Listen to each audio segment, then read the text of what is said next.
അതിരൂക്ഷമായ വിലക്കയറ്റം തടയുക, അവശ്യ നിത്യോപയോഗ സാധനങ്ങൾ ന്യായവിലയ്ക്ക് പൊതുവിതരണ സംവിധാനത്തിലൂടെ ലഭ്യമാക്കുക തുടങ്ങിയ ആവശ്യങ്ങൾ ഉന്നയിച്ച് അഖിലേന്ത്യാ മഹിളാ സാംസ്കാരിക സംഘടന കോട്ടയം സപ്ലൈകോ ഓഫീസ് മാർച്ച് സംഘടിപ്പിച്ചു. ഇന്ന് രാവിലെ 11 ആരംഭിച്ച സമരത്തിൽ നിരവധി പ്രവർത്തകർ പങ്കെടുത്തു. സംസ്ഥാന vice president advocate M A Bindu സമരം ഉദ്ഘാടനം ചെയ്തു. ജില്ലാ president Asharaj, secretary Mayamol K P, SUCI ജില്ലാ സെക്രട്ടറി മിനി കെ ഫിലിപ്പ് തുടങ്ങിയവർ പങ്കെടുത്ത് സംസാരിച്ചു.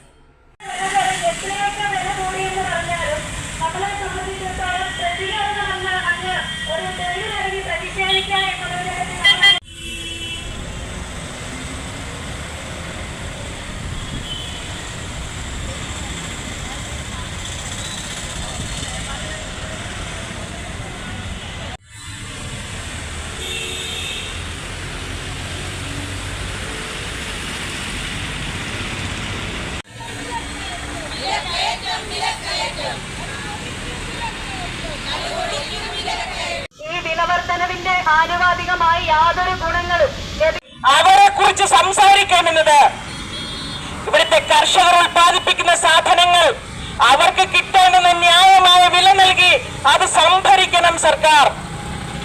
അത് സാധാരണക്കാരന് കൊടുക്കാൻ പറ്റുന്ന തരത്തിൽ സപ്ലൈകോ അടക്കമുള്ള മാവേലി സ്റ്റോറുകൾ അടക്കമുള്ള പൊതുവിതരണ സംവിധാനത്തിലൂടെ, റേഷൻ കടകൾ അടക്കമുള്ള പൊതുവിതരണ സംവിധാനത്തിലൂടെ സാധാരണക്കാരന് ന്യായമായ വിലയ്ക്ക് അത് സപ്ലൈ ചെയ്യാൻ കഴിയണം.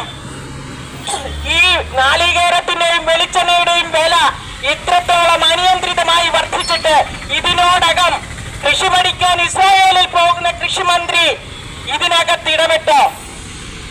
ഇവിടുത്തെ സപ്ലൈകോയുടെ കാര്യങ്ങൾ നോക്കുന്ന മന്ത്രി ഇവിടെ ഇടപെട്ടോ? എന്തുകൊണ്ട് ഇത്തരത്തിൽ വിലക്കയറ്റം ഉണ്ടാകുന്നു?